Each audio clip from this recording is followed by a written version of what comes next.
Welcome to Adapted, the podcast where we explore adaptations of various forms. I'm today's host, Tom, and with me is... Just Pat. I'm just gonna go with Pat this week. Patty G is ill. He's down for the count. Hopefully we'll see him next week, but for now we just have Pat. He'll try and make do. As will we, as today we will be discussing No Country for Old Men from 2005 and its adaptation, also titled No Country for Old Men, from 2007. So, we'll start with Charles McCarthy. He died last summer, about a month from his 90th birthday. Under Who? the Charles McCarthy, Oh, who that's under his name? his name is Oh Charles gosh. McCarthy. He Sorry, I worked thought you were just totally spacing out into using the wrong. Like, bro, that is he wildly wrong. Where are your notes? Sorry. well, when he started writing, there was a very famous marionette act called Charlie McCarthy. That was the name of the dummy. And he's like, I can't publish my first book under the name Charles McCarthy. They're going to think it's the dummy from this act. So he went with the Gaelic version of Charles, which is Cormac McCarthy. And under that name, he's published 12 novels between the years of 1965 and 2022, all dealing with what McCarthy calls issues of life and death. He spent the first part of his career living in poverty and writing in obscurity until, in 1981, he was awarded the MacArthur Fellowship. With the money, he traveled to the American Southwest and researched a new novel which was published in 1985 titled Blood Meridian, or The Evening Redness in the West. Though initially panned, the book grew in stature through the years, promoted by Uber critic Harold Bloom. 2 decades later, a poll of authors would put Blood Meridian as the third greatest novel of the previous quarter century, just behind Beloved and Underworld. His follow-up novel, All the Pretty Horses, won the National Book Award and became a New York Times bestseller, lifting the author finally into fame. Originally conceived of as a screenplay, No Country for Old Men was published in 2005. On the urging of producer Scott Rudin, the Coen brothers decided to adapt and film No Country, premiering in 2007, and won the 2008 Oscar for Best Picture, the Oscar for Best Director, Oscars for Best Actor Best Supporting Actor going to Javier Bardem, and Adapted Screenplay, as well as nominations for editing, and sound mixing. Okay, and so I want to start with McCarthy and what I think of his writing and his worldview. So I've been reading McCarthy, I think, since it was 20, I think is the first time I read McCarthy. And though in recent years, I will say his work has kind of lost a little bit of the awe that it used to inspire in me when I was younger, I still think he's a really important writer, and I think he's definitely worth wrestling with. The Road, his 2006 book, which I think won the Pulitzer that year, and was also an Oprah Book Club selection, which made him a ton of money. All the Pretty Horses, those two books are his most famous, but Blood Meridian is probably his most critically reviewed and his most important. And I think of the ones I've returned to, I think it's the one that's the most enduring. And it's also, I think, the one that's closest to No Country for Old Men in terms of theme and character. Taking from Harold Bloom, I'd say Blood Meridian and No Country find inspiration from these Gnostic religious traditions, this idea of a creator God that has made the world with an active and productive evil in it, and that some people have the spark of the divine in them, and they're just trapped. This divine is trapped in the evil of the material world. I don't know if McCarthy fully subscribes to this, but I think he's using this as a model.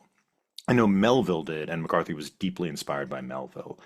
And you can see this sort of supreme evil, the kind of active evil of the material world that may or may not be inflicted or inspired by the divine in the person of Judge Holden in Blood Meridian and Anton Chigurh in No Country. We also see a lot of comparisons between Holden and Captain Ahab. I'll say that I've always not really bought that comparison because I think Ahab is monomaniacal. He's constantly after the whale. I don't know that Holden is maniacal about anything. And He's also, not. No, he's not no, the case. But so I read I read No Country. I read it years ago. I actually read it when I was living in London, like 13 years ago. the Um, perfect place to read it. yeah, the city of the Brits. Read the story of the old West. But I read it years ago. But I just read because I was like, well, I'm not going to read No Country again because from what I remember, it's almost exactly the same as the movie. Like when you said it was meant to be a screenplay, it sort of makes sense. It kind of feels like they just took out the stage directions and made them narrative. Um, but so I'd read it a long time ago, but I'm not going to read it again. So I did read Blood Meridian before this one, and I'd never read that before, and that's a really good book. It's very well written. And it's a beautifully written book, despite the fact I'm like, whew, this is a lot of violence. It does get a little overwhelming, And but I there's think not a that lot of plot.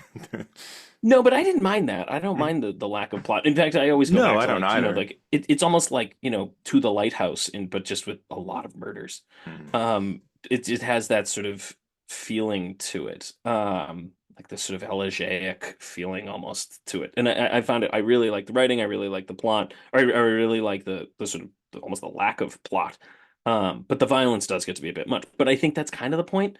I think it is meant to be that you do just the way the blood meridian works. Sometimes I think there's just passages where so many murders and things happen, and then they'll have like a little bit of calm, and then it'll be like, and then they rode across a group of peaceful, natives bathing themselves, and they murdered them all and scalped them, and then they just move on, and you're meant to almost just to be as oblivious to the violence or sort of just inured to it as the people in the book are. So it works. It is still effective, but it is just a very violent read. But I do really like it. So, but I do agree. The judge has no. I don't think he has. I thought he did. I thought he was supposed to be more like Ahab, but he doesn't seem to have a point. So Yeah, I always imagine the judge is what happens when the judge is an Ahab that could have caught the whale, could have caught the whale, because he is described whale-like. When I read him, I thought he just was the whale because he's enormous, he's white, he's hairless, like he looks like a yeah, whale, he's supposed to be like a and whale. Yeah. yeah, and the concept of the whale in Moby Dick is it's the whale of the Book of Job, it's Leviathan, it's evidence of God's superiority. That's the point of the whale. That's why Job shows why God shows Job the whale, and I think that's what's going on in Moby Dick. And Ahab is just completely defiant of God, and I think in this sense, but the God Ahab is defiant of is it's something more like the Hebrew God. It's something more jealous, right? It's more of a jealous God, and it's also a God that now, this is not the Hebrew God, but a God that is enacting violence in the world or permitting violence to be enacted in the world.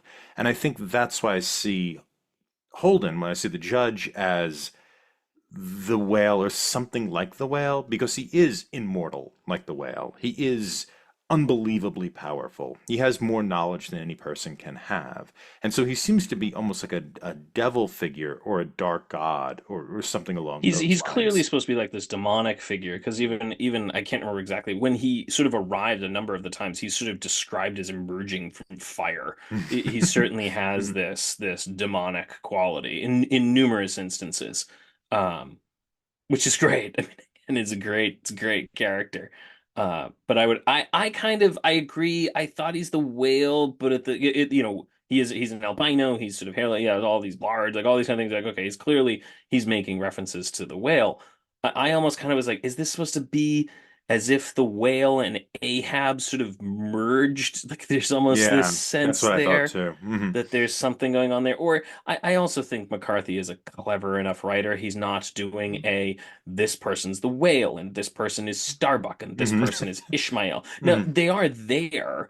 The kid is clearly Ishmael. Hmm. The whatever, I can't remember his name. The guy who gets his head split open at the end of the thing. Toadvine? Um, no, not Toadvine. It begins with a G. It's like Glanston or Oh, something like that. Glanston, Is yes. it Glanston? Yeah, Hmm. The Glanston the is clearly Glanston the gang, Starbuck. right? Yeah, he's clearly Starbuck. Like that's Hmm. clearly Starbuck. So there's definitely figures that sort of meat in there, but it's sort of like, and I think like some of the figures are meant to be the spear, they've got like the Delawares that go out scouting for them. I'm assuming those are sort of equivalent to the the harpooners. There's certainly some characteristics, but they're not meant to be like one for ones. It's not like, oh, this scene is the casket that Ishmael saves himself on. That's what this thing is. Like there aren't one for ones with Moby Dick, but there is certainly you're meant to see parallels and they're meant to inform how you read them, but they're not meant to be. It's not like that Disney movie that came out last year. What was that? Wish, Which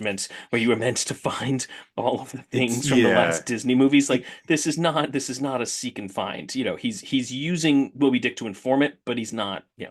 yeah. This is not the front lawn of your parents' house on Easter morning, right? It's supposed to be informing, but and the differences, especially the differences I think between the kid and Ishmael are very telling. And I think that's what ends up happening is the fact that there really isn't a comfortable Ahab character. I think that becomes really awkward when you try to read it one to one and you have to deal with that and see what's happening. And the judge is just a grander character than Ahab. Ahab's a great character. He is grand. I mean, he's the person who wants to blot out the sun if it offends him. I mean, that's such ambition. But I don't think he has anything on the judge. The judge is just such a remarkable figure um, that I don't know, he even kind of dwarfs Moby Dick in a certain way, right? The judge is kind of greater He than reminds both. me of like Master and Margarita. Like he sort of has that. Have you read Master and I Margarita? have, yes. He That's kind of has interesting. that like the devil in Master and Margarita. Like he just Okay. has this sense of just command and great. Like obviously Master and Margarita is comic, not this, but that sense of just grandeur, of just absolute control, of just knowing every. As you said, he's master of everything. He has this sort of grandeur and domain and mastery of all things Mhm. that that I think is interesting. Yeah. Yeah, it's very compelling. Yes. And I think that idea isn't in a lot of other McCarthy books, except in No Country. I think you see a version of it, though a muted version of it, in the person of Anton Chigurh, Yeah. who is who's very similar to him. There's a great quote from the book that didn't make it into the movie, and I texted it to you, and I'll read it here because I think it points to the connection. At one point, I think Chigurh is speaking this to the God, I don't remember. I think it's the character that Woody Harrelson ends up playing in the movie. Carson Wells. Carson, yes, thank you. Even this is Shigor saying, even a non-believer might find it useful to model himself after God, which I think is the no. I think that's the notion that explains Shigor most, and he talks a lot in the book. The book is very similar, but there's more dialogue in the book because it's a book. And a lot of times he's talking about fate or the fact that there's these sort of lines that we have to follow, and you can't do anything but follow the line. And very often that he connects to the coin that he flips to either save the person in the first scene or kill the woman in the last scene, or almost the last scene. And it's not the first scene; it's earlier in the movie, later in the movie. Um, but for him, I think the idea of modeling himself after God is in adopting the capacity to do anything, which for him, unfortunately, is to do terrors.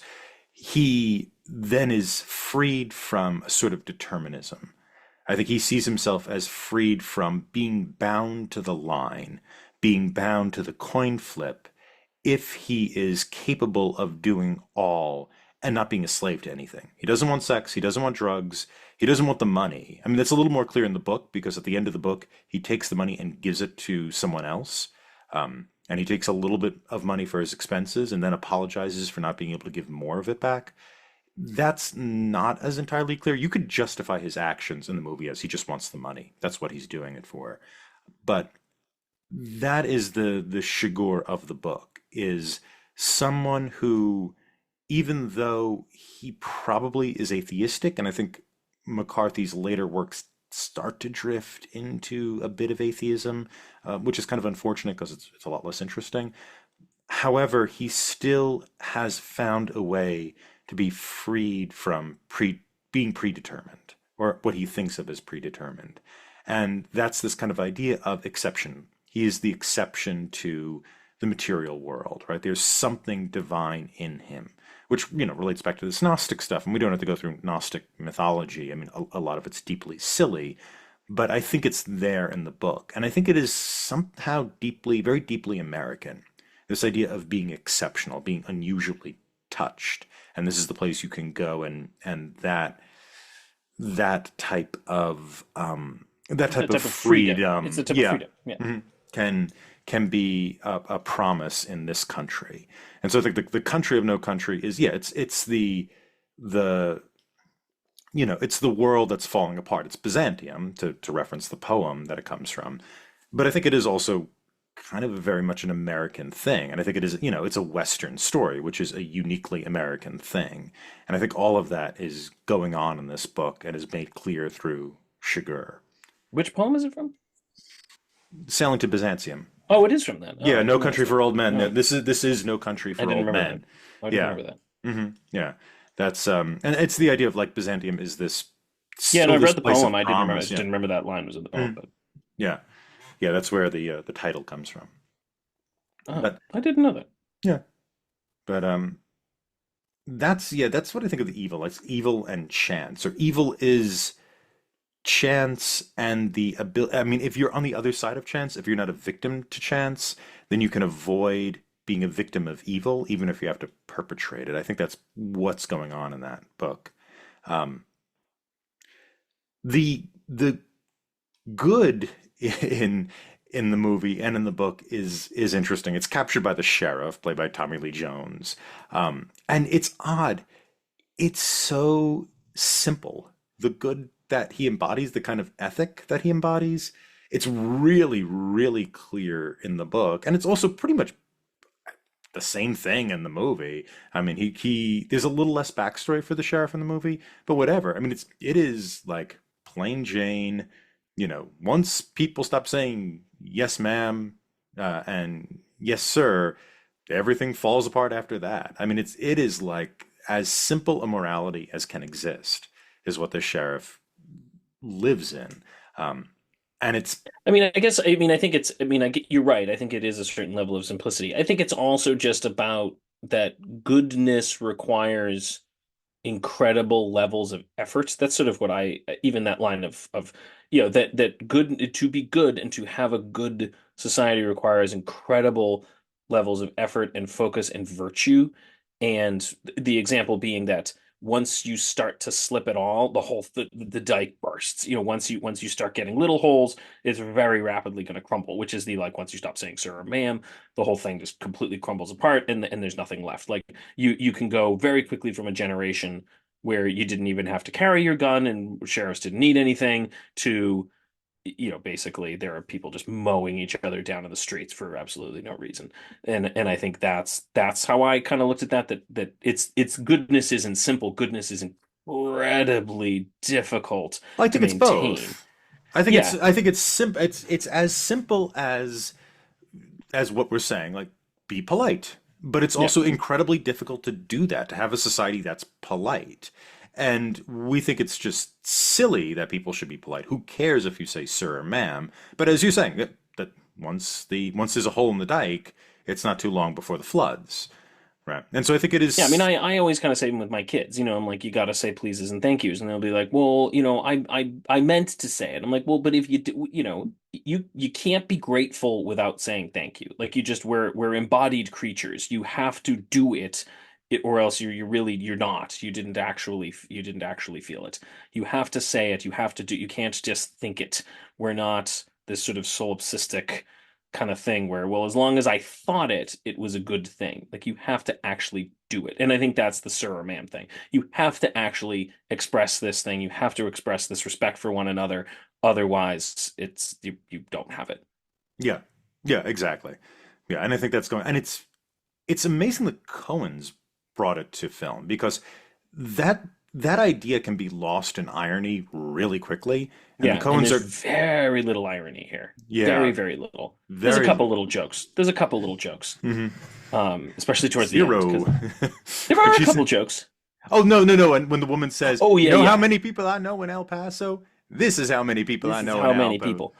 There's another line I think where like one of the detectives makes some sort of like, one of those we're gonna need a bigger boat type lines. Like I Hmm. can't remember what it is. I don't even remember. But it's something like that where they sort of make these little, especially towards the end. There's a couple little quip lines Hmm. that are meant to be a little funny, but it's nothing compared to say obviously Fargo or Yeah, a lot of their other stuff where it's very clear the jokes that they're making.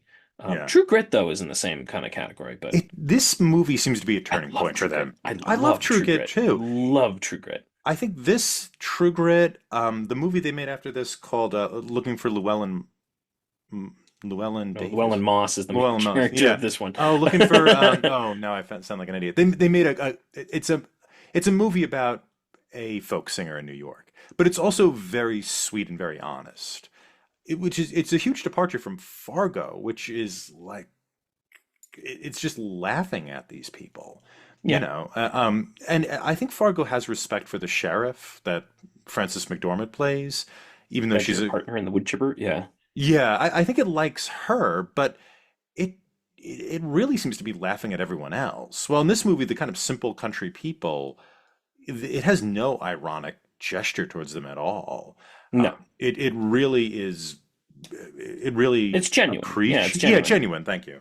It's genuine. It's not, you're not meant to laugh at the sheriff and go, "Oh my gosh, look at this guy without his gun. What a fool." You're meant to feel bad and be like, "No, you really wish he didn't have to carry his gun." And when he finally does take out his gun at the end, you almost feel like, "Oh gosh, it's like he finally had to take his gun out." Like there's this sense of that, yeah, the world has failed this man. And then I love that, then you think he's got to either shoot him or die or whatever, and then he goes and it's an empty room. Like they undercut it, but they still give you this sort of sadness that this guy finally has to potentially do a violent thing, and he doesn't even get to do it. But it sort of makes you feel bad for him. You're not meant to laugh at him. I yeah, exactly. You're not meant to laugh at him, and it's good they undercut it because what ends up happening is he loses. Right? I think in Yeah, the end of the movie he yeah, loses, and yeah. He losing loses. Yeah.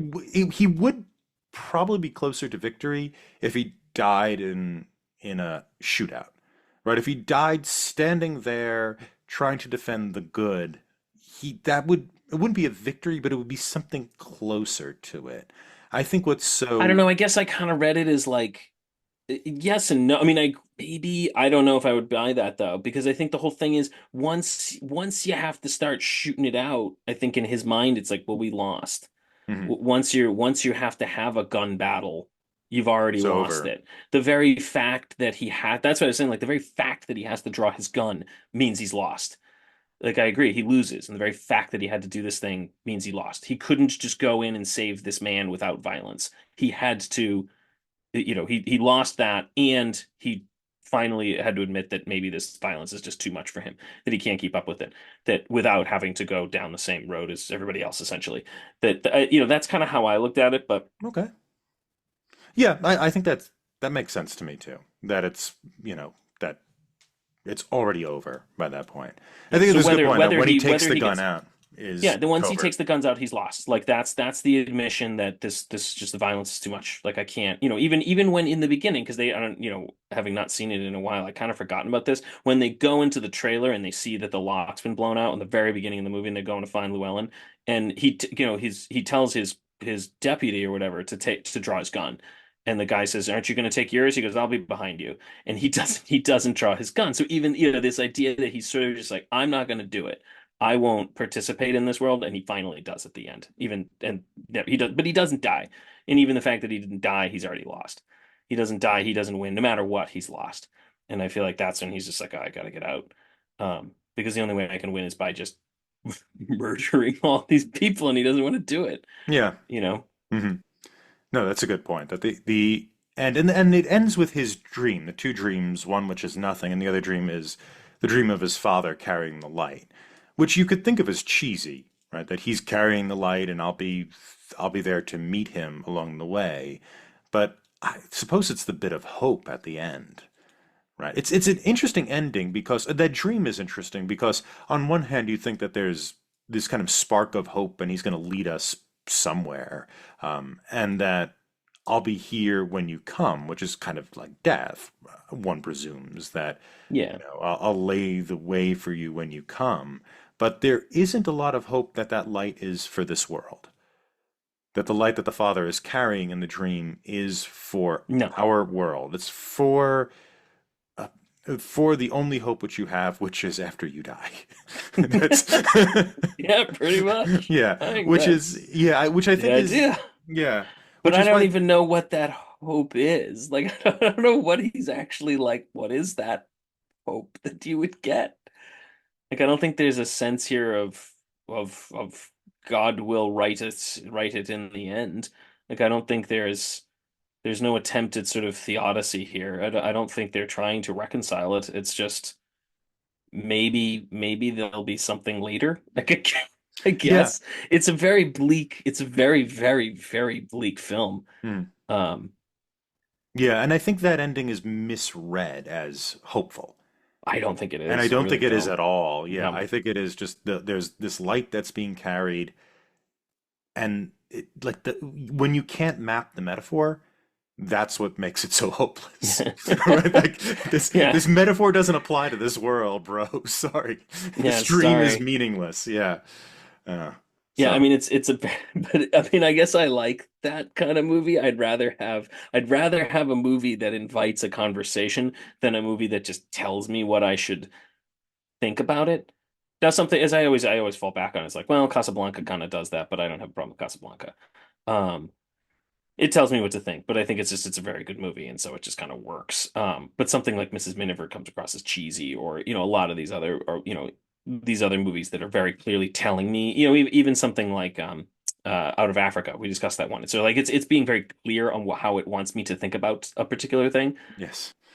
Yeah, and it I has find an that very issue. annoying.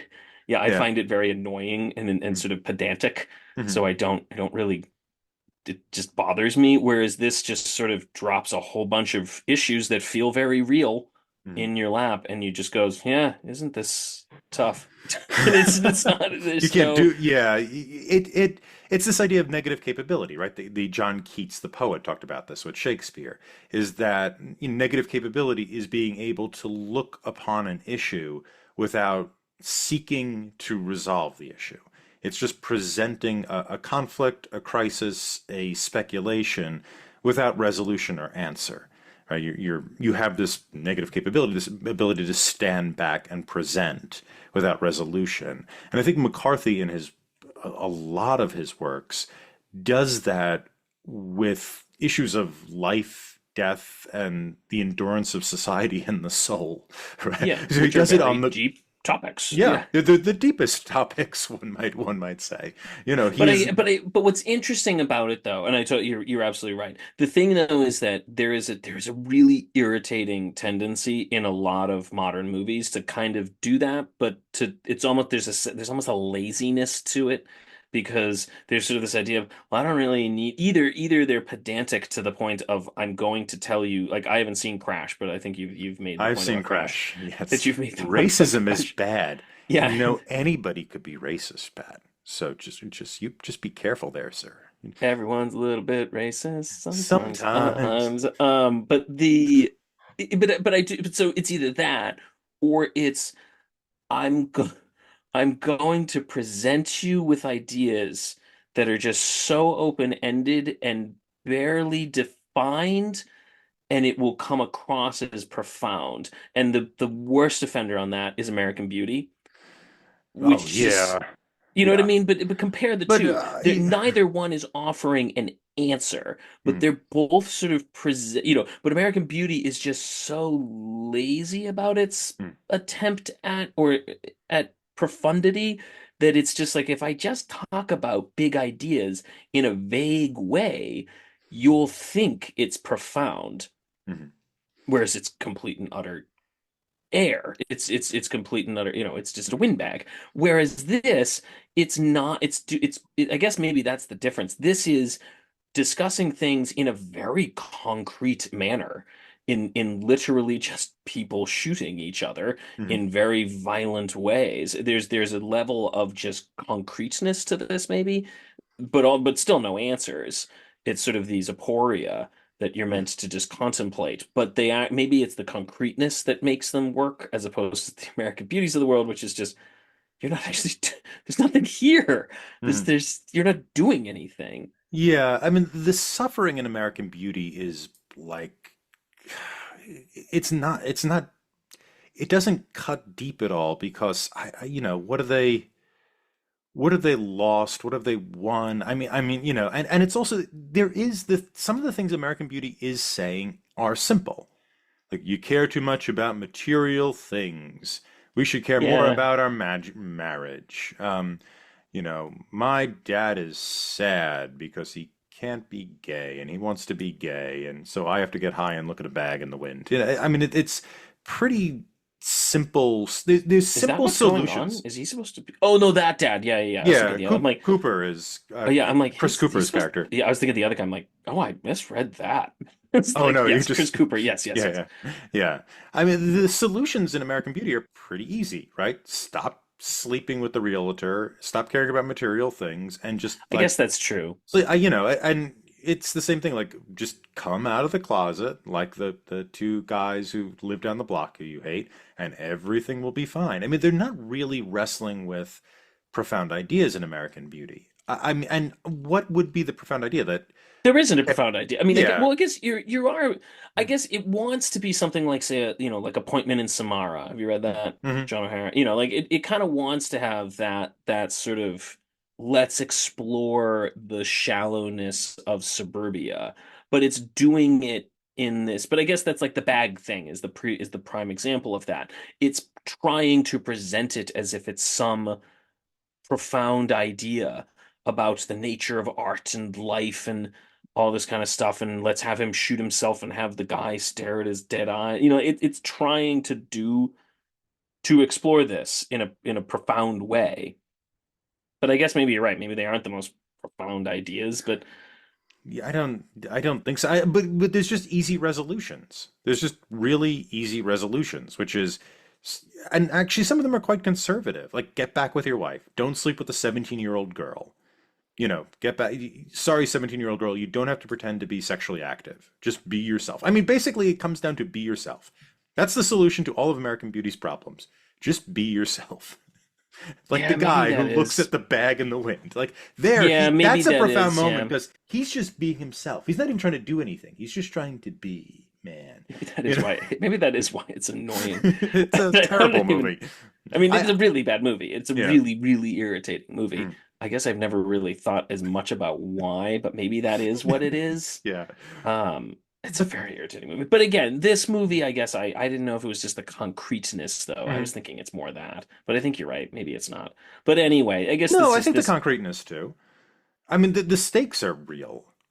yeah, the stakes in American Beauty feel totally fake. Yeah. Yeah, it's what are they, what is he gonna yeah, they don't matter is the point, but the stakes here are real, they're concrete, and the point But he's the a stakes in something, but the thing is, like, plenty of things are more about the stakes aren't particularly, it doesn't have to be life and death. The mm. stakes don't have to be high.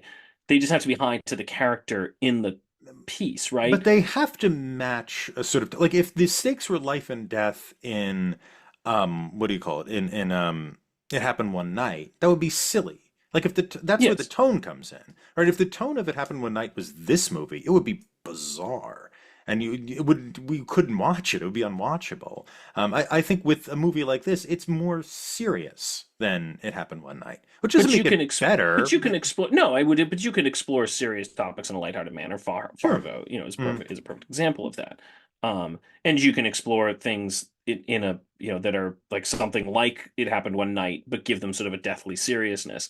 Trying to think of something that really does that, but I can't really think of something off the top of my head. But I'm sure there's something that sort of does that. mm. Um, Well, you think of them in As You Like It. I The was going to say Much Ado, so yeah, I guess that kind of works. Well, and As You Like It, you have Jake Quees, who is exploring extreme depression and basically existential crisis in the middle of basically a silly love romp, right? He comes out, he has the seven speeches of the Age of Man, right? Which is basically like, we're all gonna die. We're all gonna die. None of this matters. I'm super depressed. Like at the heart of this romp is this like really, really deeply disturbing monologue. Um, so I think it maybe happens there, yes.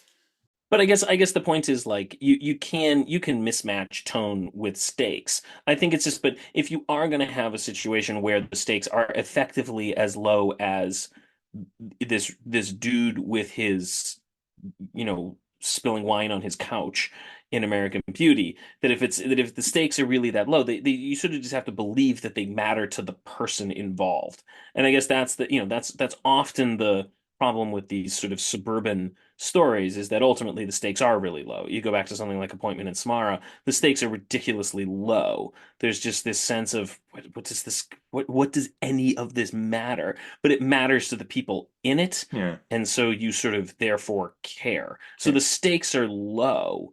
It's not, I'm going to ruin I mean, he does end up ruining his life, obviously, but that there's this sense of this shouldn't be something that ruins one's life over, but it matters as enough to the Mm. person.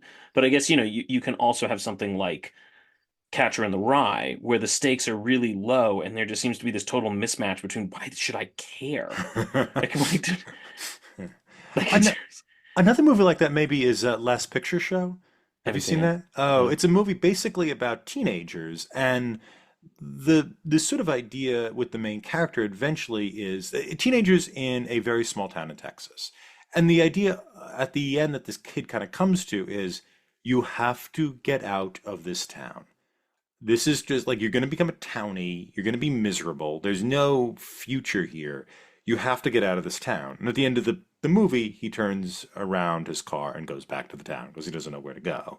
And so there is this sort of profundity in that, even though it is about teenagers in their senior year of high school, kind of just jerking around. They're not doing anything really. But Um, that's sort of like Rebel Without a Cause or something like yeah, that. And like that has a similar sense to it. But I kind of believe that he really cares about this. And so there's a sense of the stakes actually matter, even though I don't actually know really what he's that upset about, other than the yeah, fact that his dad wears an an apron and apron. cleans the house. Like that seems to be his only problem.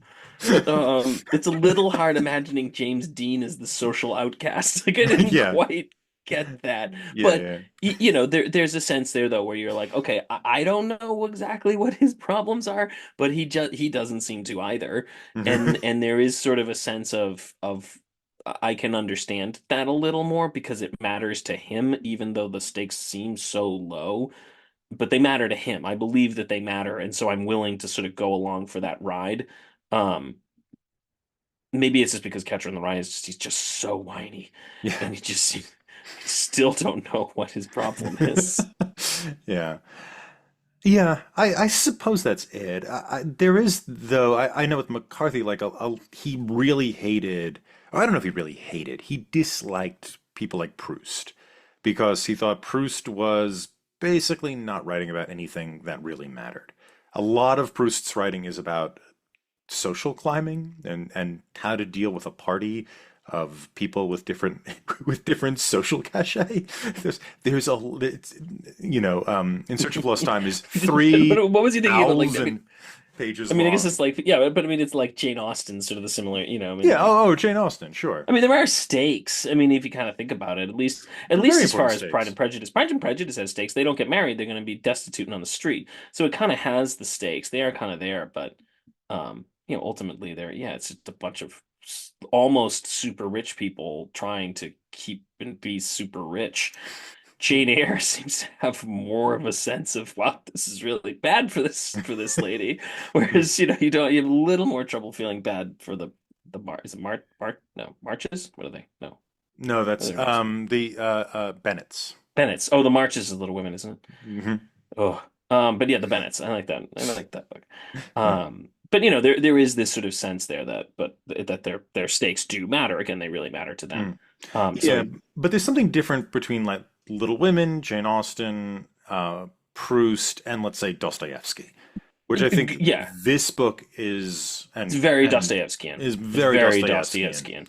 Yeah, that's the tradition he's working in, and I think what he's saying is, yeah, the stakes can matter to Lizzie because she really would like to be with Mr. Darcy. And yes, I guess you're right. Like they could potentially, they're not going to be homeless, but they're not going to Well, if be they in well, they're gonna end up having to be, either they're gonna somebody's go burden, basically. or they're gonna have to basically be a Jane Eyre. They're gonna have to go and be a governess or something. Yeah, something like that. Yeah. And they're gonna suffer, which I imagine to the bourgeois readers of Austen's day, they're gonna have to suffer a decline in their social position.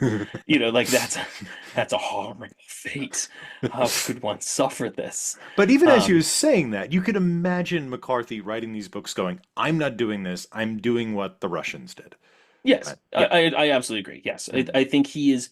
Yeah, I absolutely agree. I mm. guess I don't even remember how we got on this. We're I don't talking, I either. guess, well, I guess I was saying I find those movies that have very open-ended points to sometimes be super boring. And I was using American Beauty as my example of that, but Or read the play. I think you saw that, right? oh yeah, I really hate that play. Yeah. Yeah.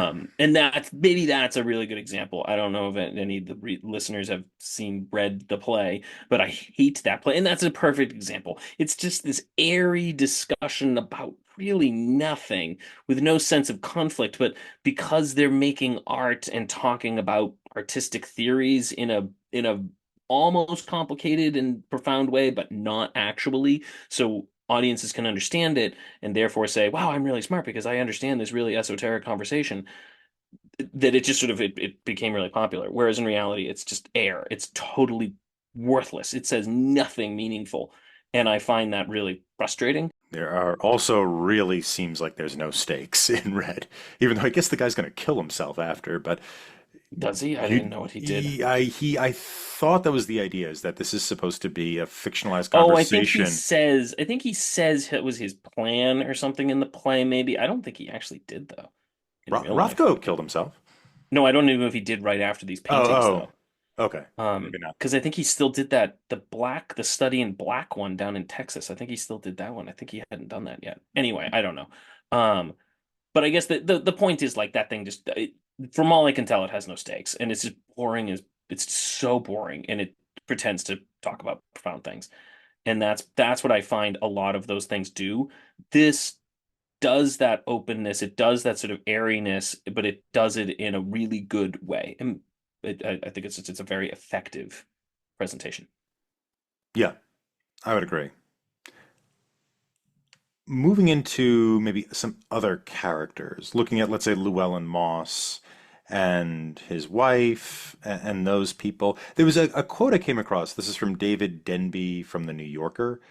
And he writes, the Cohens, however faithful to the book, cannot be forgiven for disposing of Llewellyn so casually. After watching this foolhardy but physically gifted and decent guy escape so many traps, we have a great deal invested in him emotionally, and yet he's eliminated, off camera, by some unknown Mexicans. He doesn't get the dignity of a death scene. The Cohens have suppressed their natural jauntiness. They have become orderly, disciplined masters of chaos. But one has still the feeling that, out there on the road, from nowhere to nowhere, they are rooting for it rather than against it. I think that Mm. quote misses Yeah, I think that's everything. really wrong. I think that is a deeply incorrect quote from a writer in a very popular periodical. Yeah, I And think that's wrong. That's just flat out wrong. Like he just, yeah, that's a bad, that is a poorly conceived idea. yes, I think so. I mean, first of all, starting with the idea of Llewellyn, the foolhardy but physically gifted and decent guy, when when the killer, when Anton Chigurh tells his wife he had a chance to save you and pick the money over you, Chigurh isn't fibbing, No, right? he's right. He's He's totally telling the perfectly truth. right. Yes. And it's not, you could see it a little bit from Llewellyn's case of like, no, I can get it done. I can be the hero and save my wife and get the money. But Shigur's telling him the truth. His wife will die if you don't give him the money. And if you do give him the money, I won't kill your wife. I mean, I think Llewellyn believes Shigur when he tells him that. No, And I so, don't think there's any doubt. No. yeah. So I I think think he's insulted that Shigor has told him Just that he just assumes like you're going to die no matter what. You might as well save this other person. He's insulted by it, and so therefore he rejects it. But I don't think he denies it that if he is killed, this guy will kill his wife. And I don't think he questions whether or not, well, if I give you the money, you'll kill me, but you won't kill my wife. He doesn't question the premise. He questions the outcome. He questions the fact that Shigor's confidence that he'll kill him. That's what he rejects, but he doesn't reject the compromise. He doesn't reject the option. Yeah, and so this idea of Llewellyn as a decent guy, I mean, it is he rejects giving the guy water at first, even though he later tries to do the right thing. Well, does he Um, have water? I don't know if he actually has I water at don't think that he, point. yeah, he doesn't have it, That's but he I do think also he doesn't exactly rush back out there with water to help no, the I mean guy. I think there is this notion of Llewellyn, but I mean would you Yeah. I'm not I wouldn't quite bluntly I wouldn't take the money, but Mm. because I would be But that stupid, but yeah. I also wouldn't drive out there. It's not like I would be like, yeah, let me go call the police and then drive back there with water. I'd be like, I will call the police. I will tell them to go out there, but God, I'm not Right, but that driving would be back the out good there. thing to do. To call the Yeah. police so that they can provide this man with some kind of relief, right? Yeah, I That guess would at so, but least be making an effort for him. yeah, but I think there's this idea that he's an imperfect person. I Mhm. guess if I did take the money, I'm 100% certain I would not go back. I am Yes. 100% certain on that. If I did take the money, I would not be good enough to go back. So I guess in that sense, there's a certain sense where this man feels guilt for it, which is good. I mean, that's a sign of a person who feels guilt for a bad action is a sign of a person who has a reasonably well-formed conscience, even if he doesn't make the right decisions in the moment or all the time.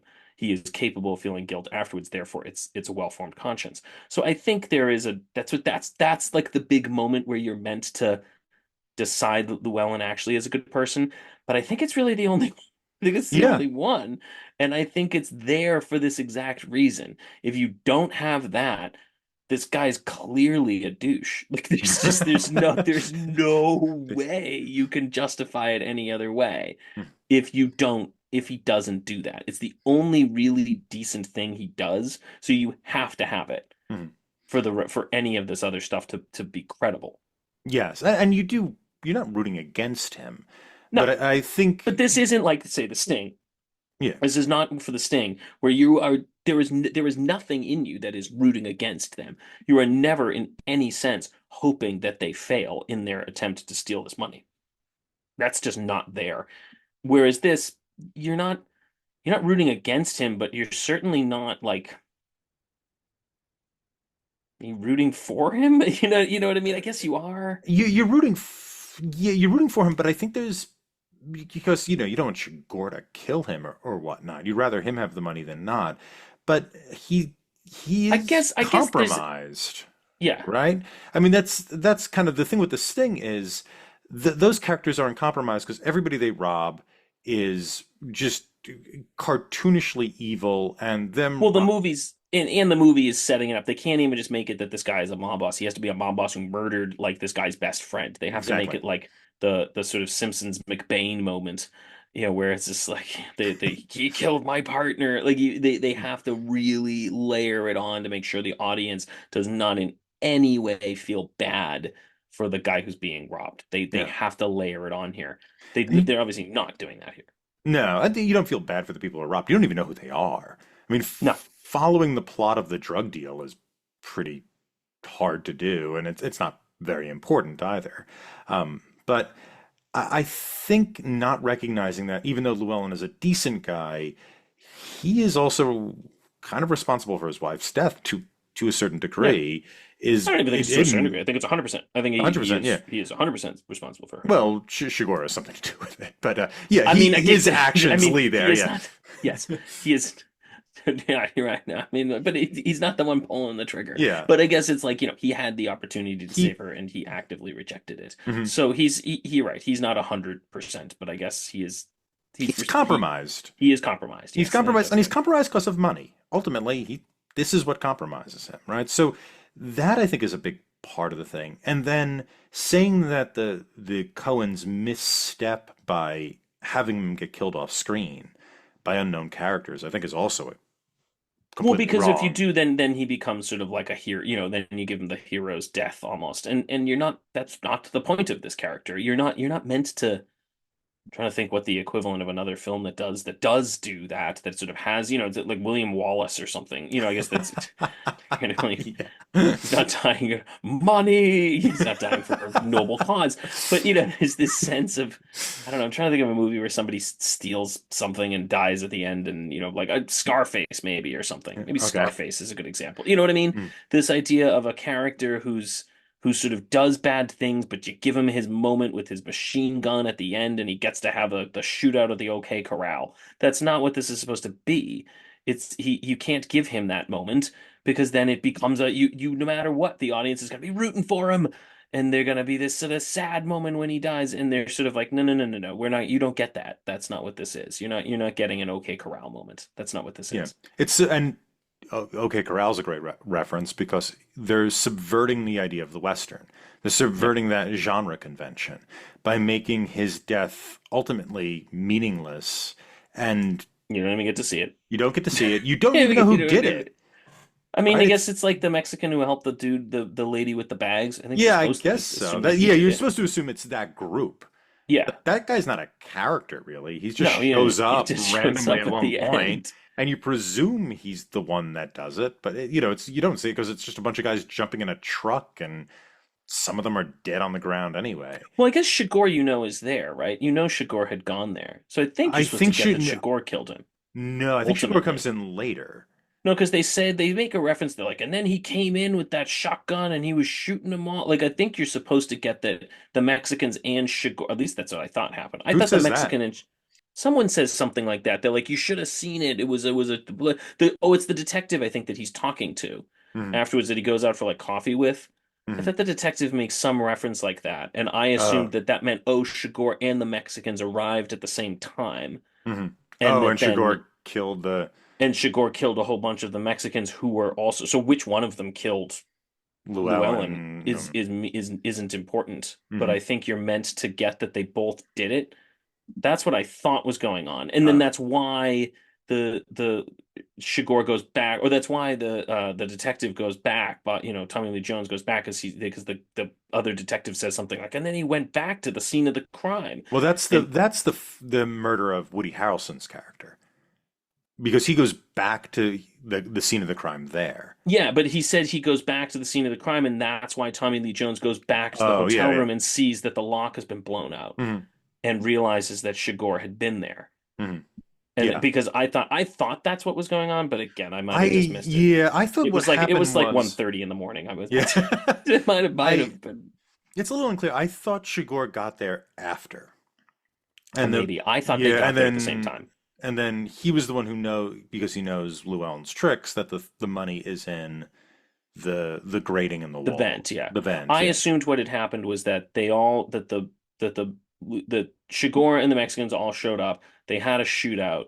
Shigor wouldn't have had time to get the money out of the vent, so they had all run, and then he Oh, went and then he back comes afterwards. back and then gets That's it. what I thought it was. I could have sworn there was some reference to something like that, where they made Mm. a reference to the fact that he had been there. But again, I might have Yeah. just missed I, it. I thought It's that reference, I know what you're talking about, where they're having that conversation.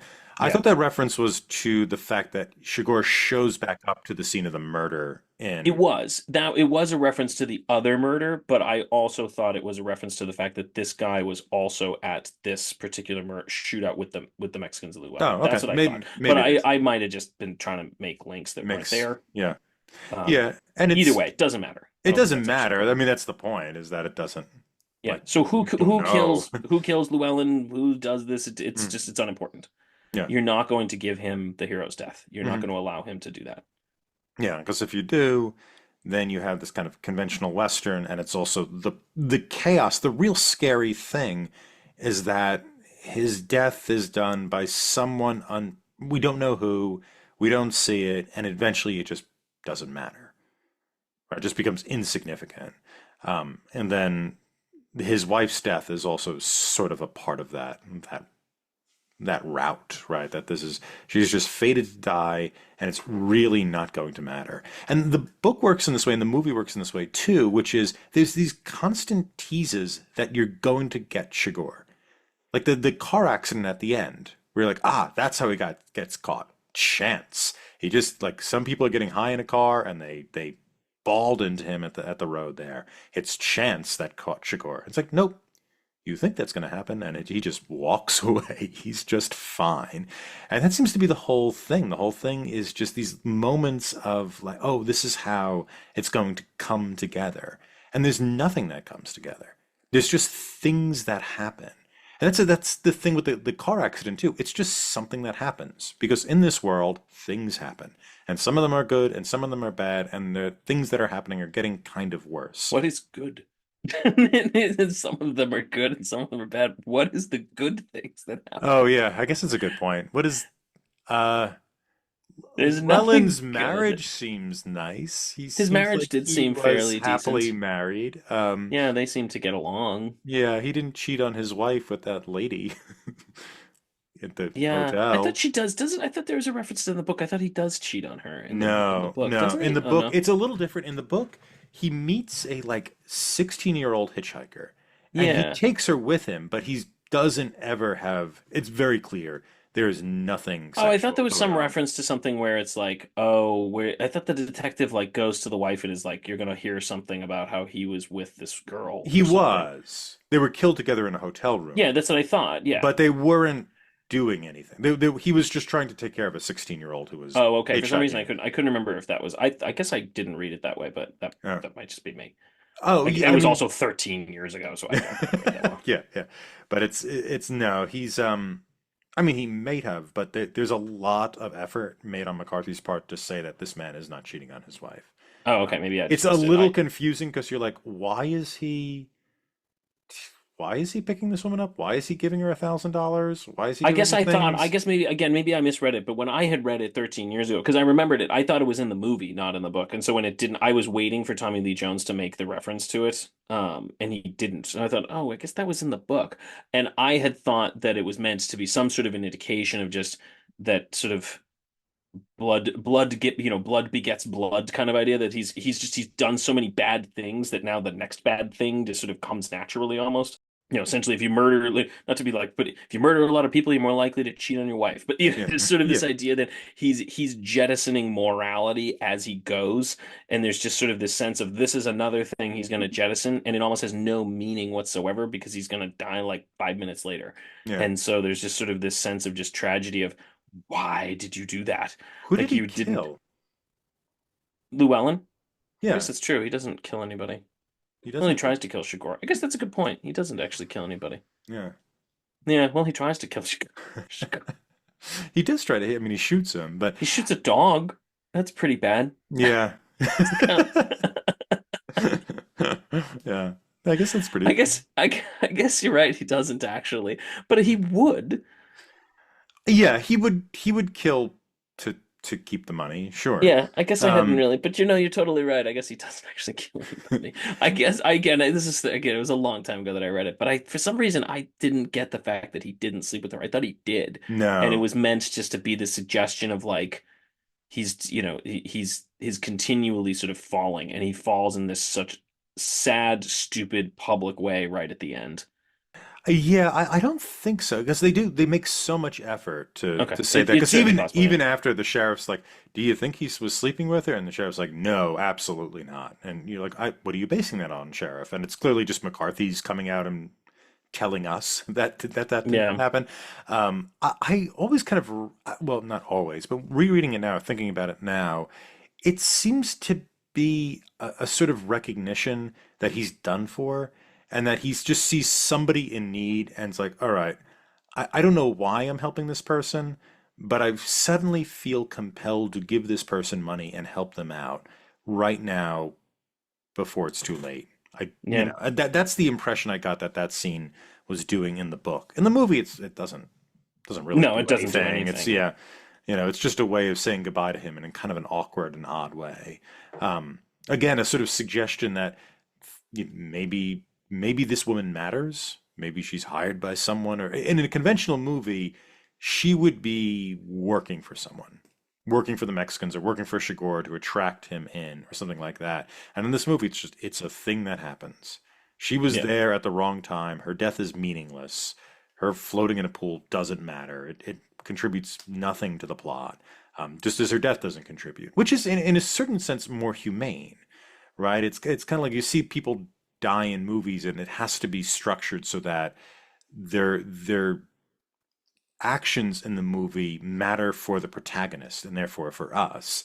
And in this Yeah. sense, it's like, no, sorry, her death isn't going to matter for this man. That's actually in itself a kind of odd way to look at a human being. That their life or death has to matter for a protagonist. It has to Yeah. function in some way to help There's a us function within the narrative. understand. Yeah. Yeah, yeah, exactly. Which is, yeah, granted, we're getting a little, a little postmodern, I guess, in this discussion. But I think there's a legitimate point there to say, no, we're not going to do that. She's not going to, her life is not going to only matter as a function of the protagonists. But they do that However, throughout the movie. I mean, they have a lot of people who just die, mm, around the protagonist who just, like the dude the car he tries to hijack and the guy, oh, yeah, guy just gets shot in there. There's a number of people like that. The hotel clerk, like those kind of things. Clerk, But Shigor by didn't the kill. end, But Shigor didn't kill the cat, at least. he didn't kill the cat. Though, when you give cats milk, they get diarrhea, right? No idea. Yeah, it's like, that's what I'm told. It's like, never give cats milk. It just gives them an upset stomach. I mean, it's probably like they're lactose intolerant. Most animals are after Yeah. infancy. Yeah. Yeah. So Shakur did give that cat milk, unfortunately. So Yes. he's So still a bad man. He's a bad man for he doing that tried to to that she cat. tried to shoot a bird. Just, Which is just also in the book. There's so much they lifted from the book. yeah. I mean, that's what I remember from the book. I just remember it being like it's just like the same thing. So that's why I didn't reread it. Yeah. Yeah. Didn't feel Fair enough. worth it. There's a lot more sheriff talk. Every chapter opens with the sheriff having a monologue about things getting bad these days, and he has this one detail. They have some of his details, but like he has a daughter who dies very young. I don't Um, remember that. yeah, that's mentioned kind of in passing. I think there's only two references to it, so there's something that's sort of haunting him a little bit, but it probably doesn't need to be in the movie. Who is that supposed to? Is that his dad at the end that he goes to see? Who is the That's his dude that he in the uncle. wheelchair? Oh, it's his uncle. I'm like, Yeah, who his is that dad's dude? dead. That's what I Um, thought. And then I'm like, oh, is dad still alive? I'm like, who is this dude? Yeah, I'm No, pretty I sure didn't it's know. his uncle, and yeah, that's an interesting scene too, because what what's what that scene contributes is this idea of the evil was always there. I think that seems to be what he's saying, right? Because he's saying kind of like, well, back in my grandpa's day or your Whatever it grandpa's was, yeah. day, um, this happened also, and they just sat there on the horse. They shot him. He was going back inside to get a shotgun, and they just sat and watched him die. And then Yeah. she had to dig up the dirt and bury him the next day. I was trying to make light of that scene. I couldn't figure out because the whole movie seems like things are getting worse, things are getting worse. But when you talk to this guy, it seems to be like, yeah, the evil is always here, and you could keep a cap on it, or you can lose control of it, but it's always there. And it's the evil itself is not new. Its access might be new. I'm not entirely sure, but it's an interesting scene. Yeah, I mean, I guess you're right. I do. I mean, that is what it's doing there. It's meant to be like, don't sort of sugarcoat the past, or the rose glasses, or whatever analogy you want to use there. But yeah, I don't know, because you're right. It's definitely the movie is suggesting that things, I mean, were better, or that this is way worse. And I don't know if it's just meant to be scale is worse, Mhm. or I mean, you read Blood Meridian. I mean that. Things were I mean, much things are worse. much worse. So I don't know. I don't know if he actually is saying that it's getting worse, because things are a lot worse in Blood Meridian than it is in this. I mean, in Blood Meridian, it's like, how did people live past 20 in that world? Everybody's like, every single city, town, person is like just dead. Like there's just mass slaughter. It's like one of those things. It's like, how did the people survive if this was an actual reflection of reality? I don't know if it is, but it just feels like it's just absolute randomness of death. And so I don't know. Yeah. Yeah, I don't know. I mean, if Blood Meridian is taking place in the same world as this, and Judge Holden was a real person, By the I don't way, know. yeah, the Glanton gang, that was actually a real thing. I don't think the account that he wrote Oh, I is didn't know any of this exactly. was real thing. Yeah. Yeah, he took it from there's a an adventure book from like the 1880s or whatnot about one of the guys who was in the Glanton gang. And he was just basically writing a sort of like Western picaresque where he's just running around and hanging out with them. But he describes Judge Holden, and his description of Judge Holden sounds exactly like the description that McCarthy uses. No, It was interesting. just a 7 foot tall albino bald man who knew all languages and all things, and loved violence, just absolutely loved violence. So apparently he was a real guy, even though I don't think I he was didn't an know that. immortal who walked through the desert naked and danced all night. But, you know, And and bought quibbles. hats off of people. Do like when he's just trying to buy the Oh, hats. yes. He's Yeah. constantly losing his hat, and because he's an albino, he burns his head. Mhm. So he's constantly trying to steal or buy hats, Yeah. which I think Oh, is I just such forgot a about that. great detail. Yeah, it's such a great little detail. Yeah, yeah. Oh, but yeah, anyway, maybe that's what that scene is doing. Is like you're saying, don't sugarcoat the past, or I think what it is, it's just the evil is connected to the land, and the land is very old. And I think the evil is supposed to be very old, and I think there's a difficulty there. There's another difficulty that McCarthy or the Coens don't resolve, which is where does this thing come from? Is it a contemporary issue, or is this something very, very old that's just taking on a contemporary form? Yeah, I, no, I mean I it's I it's don't a think they good. resolve I it, don't but think they resolve it. I don't think they're meant to answer no, it, but there is something. Yeah, that's actually a really good, interesting point. Make for it's a yeah. Hmm. yeah, Because is that why? I mean, the idea that well, none of this is for old men because old men are always looking back saying it was better then, whereas it's not. It's the same. mhm, Just that's a constant in human history to look back and go, it was better in my day. yeah, yeah. Um, In the 1950s, that's when families stayed together, you know. yeah, And it's also No Country for Old Men because like you don't have the endurance to deal with it anymore. You yeah. know, that's the other aspect to it. But in either case, yeah, No, no, I was gonna say it's a really good movie. Yeah, the yeah. sound. I was gonna say the sound. I mean, the thing I really like about this one, and I think what was another movie we watched? Was it The Sting that did this too? That just there's no music. I just like when The there's Sting just, has the Joplin song. but it has the Da-da-da-da-da. Joplin song at the start of each section, but then there's nothing after Oh that, yeah, right? in the rest of them, I don't think so. I I thought don't there think was so. another. I can't remember. Maybe there was another movie because it's certainly not like The Lost Weekend, which was like we're just gonna underscore everything with a brass band. Um, gonna get Joplin out here and just like whatever his name was, just blast this stuff. But a lot of those things I feel like they underscore them. This thing has very little.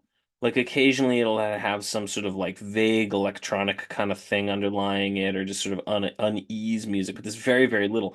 And so the sound I like because that thing where when he picks up the canister, I always thought it sounds like bells, almost kind of has this Hmm. almost bell quality, and I think it's like that sort of like for whom the bell toll kind of thing. Like there's a number of just really good sounds and just metal and clinking in the boots. Like that's why I say it's just like it's really good sound. Mhm. And partially it's because there's no music, so every time you hear like boots crackling or doors crackling, the sound is really there, and it has a real visceral quality. Mhm. It just has a whereas most of the time half the time with those things they just feel like, well, they felt like they needed to make the sound because otherwise it would just Yeah. look weird. So Yeah. there's I love watching the behind the scenes where they just have like the dude who has to carry the saddle and be the like like match it up, so you can kind of feel like it's like the coconuts in Yeah, it just but it has that feel to it where it's like, well, we'll just clack the coconuts together so people think there's a horse there. Like it doesn't have that feel to it. Like this feels like, no, no, no, no, no. We didn't just put that sound in here just so you would believe that that thing was there and it wouldn't look weird. But it sort of has this real quality that's of harshness, or sort of just yeah. just quality that goes with it. Like every plank, everything, it really you hear it in a good way. Mhm. Yeah, one of my favorites too is in the scene where Shigure is talking to the gas station guy, and he finishes the peanuts, and he drops Yeah. the plastic wrapper for the peanuts on Yeah. the counter, and not the shot is great because it's just the peanut bag unraveling a little bit, Yeah. but you hear it too, that like as it's opening Yeah. up. It's such a, yeah, and you're right, it's just harsh. Like Yeah. It's just this hearing, harshness. and it's not, Yeah. it's hearing reality is harsh. You're hearing pretty much realistic scenes, even though I have seen videos of shotguns with silencers and they don't sound like that, but otherwise, you're My hearing, understanding is that's one of those things where it's just like, yeah, just movie audiences have just grown used to that. yeah. We have to do that. You Mhm. know, like isn't there's like the South or the is it Family Guy episode where they're like, oh, how do you make the sound of a cow? And they're like, oh no, we can't use a cow. You use a horse that's upside down and a pond. You know, like all this Yeah. kind of, they're like, oh no, you can't. The audience doesn't expect that. It's not a train sound. You have to use the, you know, it's just sort of this. Yeah, people just they don't expect it to sound like that. So you have to make the fake You had Hollywood to make sound. the fake sound. It also would violate the plot, right? You need Shigor to be kind of a ghost and the silent gun. But Yeah, whatever. I mean, that's not really my point. The point more is most of the sounds in the movie are very realistic, and the harshest sounds are the realistic sounds. It's just the sounds of the world.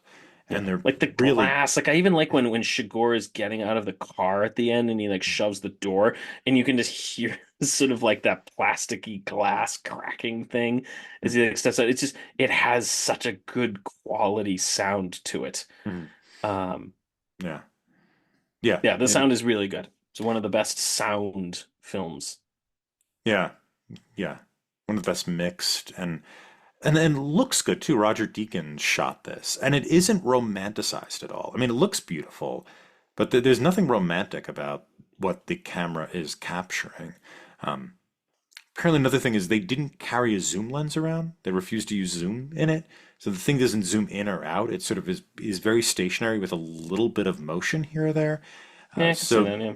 yeah, so there's a kind of starkness there as well. But either way, yes, very good movie. I am happy we're almost Yeah, I kind of didn't I no. didn't I didn't pick a number of them. I mean the problem was I was trying to pick movies I hadn't seen. I feel like I've seen most of the good ones. Yeah, that's true. No, I And think so it's this was a good one to go to, but I was, I probably could have picked some better ones in the 90s. Like I would have done like Schindler's List, but I was like, well, I've just seen Schindler's List, we should try to do something different. do something new, and it's fine. And I was happy to read Forrest Gump.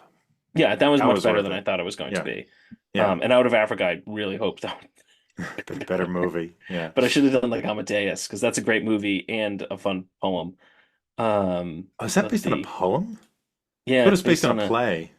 a play based on a poem. It's based on a Pushkin poem. Oh, okay. Oh, I did not know Pushkin that. wrote it. Hmm. Yeah, Pushkin wrote a poem. I mean, it's like it might even be technically a play that he wrote, but it's like it's like a play poem kind of thing. But yeah, Pushkin wrote it. It's like a 3-page play, and then I think they turned it into a much bigger one. Yeah. All right. But yeah, it was originally Pushkin. But anyway, but it was those kind of things. I'm like, oh, that'll be fun. We could do these kind of things, and unfortunately, there was just a string of flunkers until we got to this one. But I do think this is the last of the great Best Picture winners, so we'll see. Yeah, and we'll see also next week with Oppenheimer. Oppenheimer, which also has grand ambitions, right? I have no idea. I haven't seen the movie. Yeah, I haven't seen it yet either, but I'm expecting it to have grand ambition. So at least we'll have that to look forward to. Are we gonna watch the Barbie movie too, or no? Am I gonna watch the Barbie movie Yeah, too? it was Barbenheimer. Wasn't that the Okay, big watch. I thing? really don't want Oh, to watch the gosh, Barbie. I'm not gonna watch it. KJ, can you come back? You've seen the Barbie movie, and we don't want to do that. Yeah, KJ, you come back and you've already watched Barbie. You can talk about You Barbie. just talk about Barbie. Well, that's fine. Oh Lord, Has he seen it? he's seen these. Yeah, he's seen everything. But I meant Barbie. Barbie was nominated that year. Barbie was nominated for Best Picture. Was it What? really? Oh Yeah, it gosh. was Oh, I didn't nominated know for that. Best Picture. It wasn't nominated for Best Director, which became a Oh. kind of cause celeb amongst disappointed people. Oh, I didn't realize it wasn't nominated. Okay, anyway. Yeah, but Or was nominated for Best Picture. if you enjoyed No Country for Old Men and are looking for more adaptations of the work of Cormac McCarthy, check out All the Pretty Horses, Child of God, The Road, or Sunset Limited. You can rate and review this show anywhere fine podcasts are available. For those viewing in YouTube land, if you haven't already, please like this video, subscribe to the Talking Studios channel for all our exciting content, and follow us on social media at Talking Studios.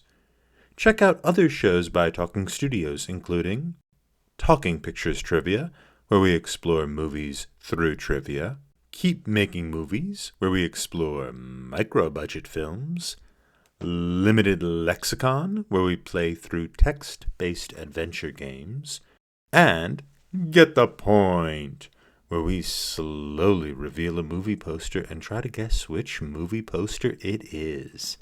Got a question for us? Call the Talking Studios hotline at 201-467-8679 and leave a message. It may be featured on a future episode. And if you haven't already, please subscribe to Adapt It, wherever fine podcasts are found. Join us next time when we discuss Where Are We Going? The blockbuster returns to the awards, and look at the American Prometheus by Kai Bird and Martin J. Sherwin and its adaptation, Oppenheimer. Wow, Talking Studios. Next week, we'll be discussing Oppenheimer. Pat, if you could give Oppenheimer an award, what award would it be? I would give this the most, and I think just absolutely no doubt in my mind, it is the most recent Best Picture winner. I don't think anybody could argue that. You know what? I think I'm going to agree. Yeah, it I'm is by thinking far it the through. most. It is by far the most recent winner. Yeah, of all the Best Picture winners, I would say this one won it most recently. I think that's right. It's the recent. It wins Yeah, I the recent can't award. think of Can't think anything of any other movie more that was recently. this more Yeah, recent. yeah. Terrible All right. joke, but that's what I got. That's what you got. Fair enough. Tom, what about you? Okay, so there is a rule on the internet. It's called Rule 34. And this is if it exists or can be imagined, there is an internet porn of it. I think that there's a violation to this rule, which is I don't think until Christopher Nolan came along, anyone had came up with Oppenheimer reading Hindu poetry porn. I think that is entirely original, and so I'm giving Christopher Nolan, and really everyone who's made this picture, the Innovative Pornography Award. Congratulations. And It's an honor. It's definitely an honor. it is an honor, That's the yes. Razzie you should add that The category. Innovative Pornography. Innovative. Yeah. I think he also wins most awkward sex scene of all Oh time. yeah, we got to talk about that one. We got to let's Yeah. save that. We got to save that one. That was, ooh. I mean, I did laugh at that one. That made me laugh out loud and rewind the tape because I thought I Well, missed especially because I something. looked away at that. Well, I did too. We'll get to it next, and then I looked back. What is this? What's happened? Oh, yes. This is why there are editors.